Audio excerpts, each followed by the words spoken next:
Fala, minha rapaziada! Sejam bem-vindos a mais um vídeo aqui no canal. Eu sou o Sérgio Português e vocês estão no canal Paixão da Gama. Antes de mais nada, peço aquela moral, deixe aqui a sua inscrição, ajude o nosso canal a estar crescendo cada vez mais aqui no YouTube.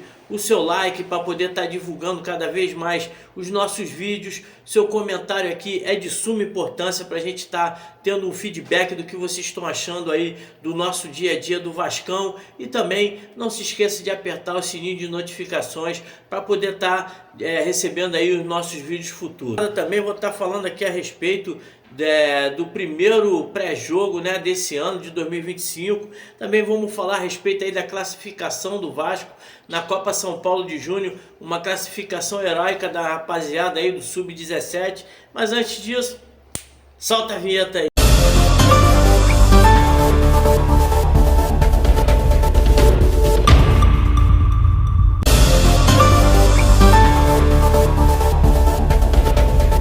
Então, rapaziada, vamos começar o vídeo falando aí dessa classificação do Vasco na Copa São Paulo de Sub-20, né? Uma classificação heróica. O Vasco que empatou com o Nacional lá de São Paulo, né? Em 1-1. O time da casa no final deu uma pressão muito grande no time do Vasco, mas a rapaziada aí suportou bastante, como dizem aí, soube sofrer e trouxe a classificação para a próxima etapa. O Vasco, né, que teve ali o seu técnico fazendo algumas substituições, né, em relação aos dois primeiros jogos.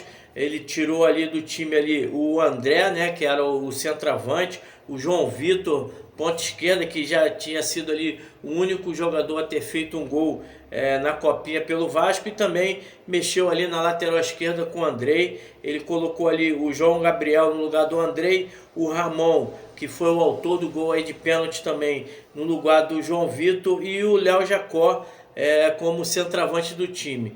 O Léo Jacó, né, que é um jogador aí de todo o elenco, parece que ele é o mais bem preparado fisicamente para suportar, né, esse embate com os jogadores sub-20.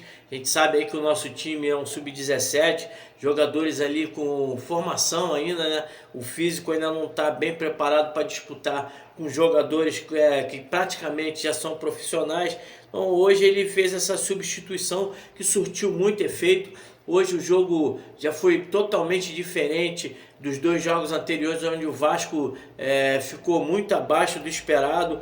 Hoje, com a entrada ali do Léo Jacó, o time teve ali aquela referência dentro da área, né, brigando ali com os zagueiros adversários, perdeu muitas oportunidades. A gente sabe que o Léo Jacó não é um jogador excepcional, é um jogador que vai ter aí um futuro maravilhoso no futebol, mas é um jogador que, bem trabalhado, ele pode estar ali compondo o elenco. Fez uma partida ali, na minha opinião, muito boa, apesar de ter perdido ali alguns gols, mas ele deu ali opções, principalmente ali pro Zuccarello, que nas duas partidas anteriores foi muito mal. O jogador se escondia dentro de campo, muito por causa disso, né? O André é um jogador que é um dos artilheiros do Sub-20 ali, do Sub-17, mas é um jogador ainda também franzino. O Juninho, que é o nosso ponta direita ali, hoje ele também foi muito bem, mas a gente sabe que é um jogador que sofre nessa parte física, né? Mas aí o técnico hoje, com essas modificações, deu ali um padrão de jogo melhor para o time jogou mais agrupado, dominou do primeiro ao último minuto ali do segundo tempo, né? Tentando todas as oportunidades possíveis ali. O time do Nacional até tentou no começo do jogo ali bater de frente com o Vasco, mas sentiu a pressão, se sentiu acuado e começou a tentar jogar ali no contra-ataque, né? Aquele jogo mais reativo. O Vasco estava bem postado dentro de campo, não deu oportunidade, e depois ali dos 20, 22 minutos ali, quando teve a parada técnica, calor muito grande lá em São Paulo nessa sexta-feira, o time do Vasco continuou em cima, mas algumas modificações que o técnico do Nacional fez no posicionamento dos seus atletas começou a surtir efeito, e no final do primeiro tempo o time do Nacional, né, já estava ali tentando o empate. O Vasco, que quando chegou ali aos 43 minutos ali, o Vasco fez o 1-0, né, de pênalti, numa arrancada espetacular do Juninho, né, que ganhou na corrida dos zagueiros. Um contra-ataque do Vasco que o lateral direito do Vasco puxou a bola ali pela esquerda, né? Havia uma bola dentro da área que sobrou para ele ali no lado esquerdo, na lateral esquerda. Fez um bom lançamento o Breno, e o Juninho ali com velocidade, quando entrou dentro da área, cavou o pênalti ali, né? Jogou para cima na malandragem para cima do goleiro que chegou atrasado, cometeu o pênalti, e o Ramon bateu com muita categoria, fazendo 1-0. Aí do finalzinho do jogo ali, o time do Nacional tentou pressionar, né? Mas acabou o primeiro tempo no 1-0. No segundo tempo, o Vasco continuou ali mandando no jogo, né? Pressionando também o time do Nacional. Foi quando o técnico do Nacional começou a fazer algumas substituições e que acabaram ali surtindo efeito. O time do Nacional partiu por tudo ou nada, né? Já que precisava dar virada no placar, e foi por volta ali dos 22, 23 minutos ali, o jogador, se eu não me engano, era João Paulo o nome dele, eu não lembro muito bem do nome do jogador, acertou uma porrada da intermediária que o Felipe Gabriel não pôde fazer nada, apesar de que, na minha opinião, ele estava um pouquinho mal colocado, né? Estava um pouquinho pro lado, mas acho que mesmo se ele tivesse bem colocado, não dava para defender. A bola foi saindo para o lado esquerdo assim, e infelizmente o nosso goleiro aí, que vem sendo aí o principal jogador do Vasco no campeonato, não conseguiu evitar. E aí foi a pressão danada, o Vasco tentando se segurar. O técnico do Vasco, infelizmente, não estava bem na partida ali no segundo tempo, né? Começou a fazer umas substituições para o Vasco ficar puxando o contra-ataque, mas infelizmente não botou jogadores que pudesse tomar a bola do time adversário para tentar puxar esses contra-ataques. O Vasco sofreu até o final, uma pressão muito grande, mas acabou aí no resultado de 1-1. A rapaziada aí do Sub-17, que vem representando aí bem a camisa do Vasco, né? Foram 3 empates. O Vasco se classificou na segunda colocação. Agora vamos ver aí contra quem o Vasco vai estar jogando na próxima fase. A gente sabe que vai ser difícil o Vasco chegar na final, mas quem sabe aí com essas substituições que já foram feitas hoje aí, o Ramon entrou muito bem, jogou muito bem, organizando ali o meio de campo ali como verdadeiro camisa 10, fez o gol, bateu com categoria. O Léo Jacó, apesar da limitação no futebol, pressiona bastante os zagueiros, dá trabalho, perdeu algumas oportunidades. Ele fez o goleiro do Nacional fazer boas defesas. Os jogadores que já vinham se destacando, como o Breno, o zagueiro central, os 2 zagueiros, né, que jogam muito bem, o próprio número 8 ali, o Helder, que é um jogador que com certeza vai ser aproveitado aí pelo Fábio Carille. Apesar do Vasco ter muitos jogadores no setor, é um jogador interessantíssimo, né, um jogador canhoto que dá ali ritmo no meio de campo. Então o Vasco tem peças que possa estar, quem sabe aí, surpreendendo aí os adversários nas próximas fases. Vamos torcer e contar aí com o empenho dessa rapaziada que está representando muito bem aí a camisa do Vasco na Copa São Paulo de junho. Vamos dar sequência então aqui no vídeo, né? Falar a respeito aí do primeiro pré-jogo, né? A gente que gosta de estar aqui trazendo o pré-jogo das partidas do Vasco. O Vasco que estreia nesse sábado, dia 11, às 16h30 em São Januário, contra o Nova Iguaçu. Interessante que o mando de campo é do Nova Iguaçu, né? Fizeram um acordo ali. Então o Vasco vai estar jogando em casa, mas sendo visitante. É um jogo que marca aí a estreia da temporada, uma temporada que vai ser bastante difícil por estar sendo comprimida, né, por causa do campeonato mundial, aí, super campeonato da FIFA. Os jogadores tiveram que estar antecipando as férias. Outros jogadores principais que estão no treinamento, que só vão estrear na 4ª rodada do Campeonato Brasileiro, vem se preparando. E o técnico Ramon reuniu ali o Sub-20 do Vasco, né, algumas peças que não foram para a Copinha, e alguns jogadores como o Zé Gabriel, Vitor Luiz, Serginho, tem também ali o Deluca. Então são jogadores que podem estar, vão ajudar o Vasco a preencher, né, essas lacunas, trazer um pouco mais de experiência.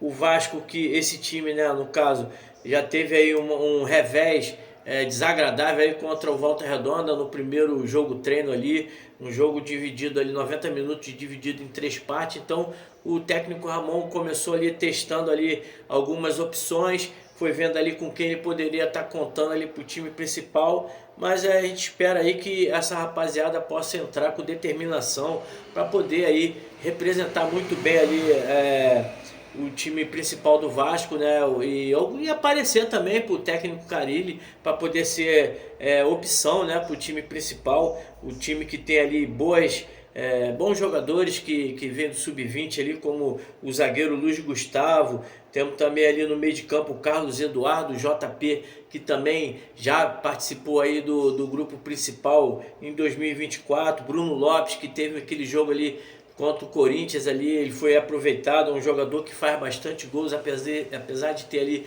apenas 17 anos, né? Um atacante interessante. Então vamos ver aí o que o técnico Ramon pode estar armando aí para esse jogo. A arbitragem dessa partida vai ficar por conta do Carlos Tadeu Ferreira de Castro, auxiliar 1, Carlos Henrique Alves de Lima Filho, auxiliar 2, Hugo Filemon Soares Pinto, e o VAR Paulo Renato Moreira da Silva Coelho. Espero aí que eles possam ter ali uma boa jornada nesse jogo, né? A gente sabe que agora todos os jogos vão ter VAR, então a gente espera aí que possam fazer um bom trabalho e que não prejudique, não tentem aparecer mais do que é necessário e não prejudicar o bom andamento do jogo. Na minha opinião, um jogo difícil, por ser uma estreia, já normalmente um jogo que os jogadores ficam nervosos, né? E principalmente por ser jogadores do sub-20, então jogando contra o time já principal que vem treinando há bastante tempo, vai ser um jogo muito difícil. Os jogadores aí que têm mais experiência, como Serginho, Zé Gabriel, próprio De Luca, né? O Vitor Luiz, tem que estar ali ajudando essa rapaziada a manter a calma, jogar com tranquilidade, no toque de bola, buscando a melhor opção, então não se precipitando, porque nesse jogo assim não pode errar, porque a gente sabe que o Nova Iguaçu sempre foi aí uma pedra no sapato dos times principais, né, do campeonato carioca. Ano passado aí eliminou o Vasco, chegando à final contra o time do Flamengo. Não conseguimos vencer o time do Nova Iguaçu no ano passado, né? Vasco que tem um retrospecto favorável sobre o Nova Iguaçu. São 15 jogos, o Vasco tem 8 vitórias, 3 empates e 4 derrotas, mas é um time que incomoda bastante. O Nova Iguaçu que vem aí com um trabalho mais longo aqui no Rio de Janeiro, né? O Carlos Vitor trabalha aí já no Nova Iguaçu há 4 temporadas, desde 2020, vai para a sua 5ª temporada no comando da Laranja Mecânica da Baixada. Então é um time que já tem um padrão tático, né? Por ter o técnico há longo tempo ali, tem jogadores remanescentes do ano passado. A gente sabe aí que o time do Nova Iguaçu se desfez de muitos dos seus principais jogadores. Vai vir um pouco, a gente não sabe como é que são os jogadores que vão estar disputando 2025, mas acredito que vai ser um time um pouco mais frágil do que o do ano passado, mas mesmo assim vai ser um time difícil de ser batido. O Carlos Vitor, que joga aí no esquema 4-2-3-1, né? Um time que bastante ofensivo, busca sempre ali o ataque. Então o Vasco tem que estar ali com atenção redobrada com esse time aí, que tem ali a sua principal peça, o Bill, né, que se destacou bastante no ano passado. Então a provável escalação aí que o Vasco pode estar trazendo, o Ramon Lima está trazendo, é a seguinte: Pablo, Paulo Ricardo, Lincoln, Luiz Gustavo, Vitor Luiz, Zé Gabriel, Lucas Eduardo e o Serginho, Gabriel, Maxwell e o Bruno Lopes. A gente não sabe ali se o De Lucas vai estar participando aí no meio de campo, a gente deve estar nessa dúvida, né? Quem sabe pode estar aí ajudando para dar um pouco mais de experiência. Ele que é um jogador novo, mas também já está bastante rodado aí. E eu vou falar a respeito da minha opinião sobre o placar. É sempre a mesma opinião, eu sempre vou torcer para o Vasco ganhar. Então eu acho aí que o Vasco vai ganhar esse jogo por 1-0, gol do Serginho, mas repito, jogo difícil, a gente não sabe como tá aí essa rapaziada bem preparada, né? A gente espera que, por serem jogadores novos, eles possam estar disputando mais fisicamente com o time adversário, mas a gente sabe que falta ainda a experiência de dosar ali à vontade. Muitos começam a correr à torta e à direita, acabam se desgastando desnecessariamente, então, como eu falei anteriormente, vai caber aí aos jogadores mais experientes dosar a rapaziada, botar ali a rapaziada ali no ritmo. Zé Gabriel ali é importante, é um cara que é muito contestado, mas é um cara que sabe dosar essa saída de bola ali, né? Sabe sair ali na jogada de 3 ali, então é importante esse jogador estar atento, com vontade de ajudar o Vasco. A gente sabe que muitos deles aí podem estar aí de saída já, o próprio Serginho, o Zé Gabriel, são jogadores aí que recebem muito. O Vasco está tentando aí desafogar ali a sua folha salarial. São jogadores que o Vasco tenta negociar, mas enquanto tiverem aí no time do Vasco, no elenco do Vasco, eu acho que eles devem ser reaproveitados. Eu acredito até que o Serginho poderia ter um pouco mais de oportunidade aí no time principal do Vasco.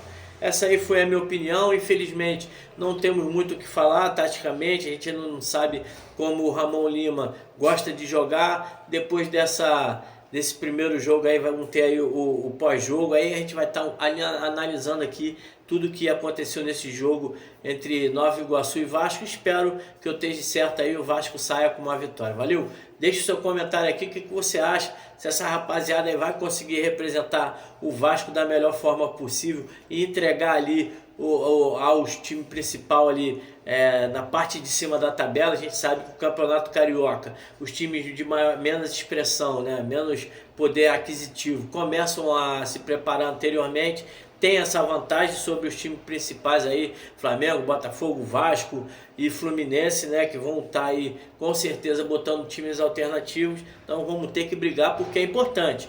O Campeonato Carioca tem uma vaga até o 5º lugar aí na Copa do Brasil. Então, se largar de mão o Campeonato Carioca, pode ser que no ano que vem não dispute aí a segunda principal competição do futebol brasileiro. Valeu? Um grande abraço a todos. Saudações vascaínas. Tenham uma boa noite de sexta-feira. Fui!